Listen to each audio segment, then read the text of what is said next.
Let's talk about halogenation. So we've learned about the Suzuki reaction and the Sonogashira reaction. Maybe you've done some literature reading now. You see a lot of these reactions that need an aromatic bromide, iodide, or chloride to start with.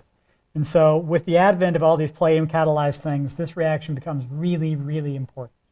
Okay, so if we take this electron-rich aromatic, right, the donating group here, if I give it bromine, Br2, the reaction is pretty fast, right?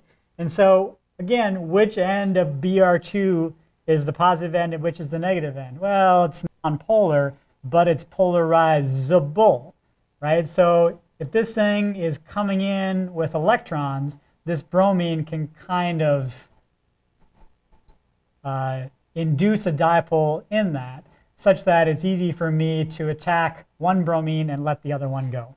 That gives us this intermediate. Now, if something's going to take this hydrogen, I guess I could draw Br minus taking it. Honestly, I'd rather draw anything else taking it because Br is a terrible base. But whatever. The point is that something is going to take that very, very acidic proton and we'll get to the product. Bang. Okay, so here is, again, this is a donating group, and so we're going to see ortho and para bromination. And frankly, with an electron-rich system like this, I'm probably going to see kind of a runaway reaction. Probably going to see both I'm going to see a lot of dibrominated products, so ortho and para, and maybe some tribrominated product, 2 ortho and 1 para. However, if I start with an electron-poor system and I give it some bromine, there's no reaction. All right, so this is, again, a really viscous brown liquid. I'm going to drop my brown liquid into nitrobenzene, and it's going to stay brown. No reaction. Whereas here, that brown color is going to go away in seconds or minutes. Okay, so how can I make this work? Again, what I need to do is make my electrophile more electrophilic. And so I'm going to add an acid catalyst.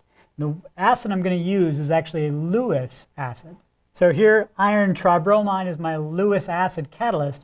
What it's doing is it's kind of grabbing onto my dibromine, and it's sort of pulling the bromine toward the iron, which is going to weaken that bromine-bromine bond. In a way, I'm really polarizing that bond because a lot of the electrons are going into iron here and away from this bromine. So this is a way for this end bromine, and the extreme, you can imagine it's FeBr4 and just Br+. But this is going to be really, really electron poor and a really hot nucleophile for even a weak nucleophile like this to come in and attack. Okay.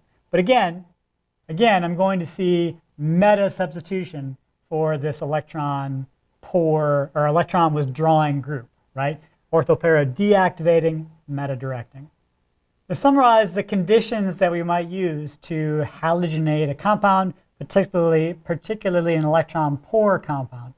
If we're going to brominate something, we generally use dibromine and then some Lewis acid, generally iron tribromide or aluminum tribromide. It's important to match this anion with the bromine, though. Chlorination, much the same thing. We're going to use chlorine Cl2.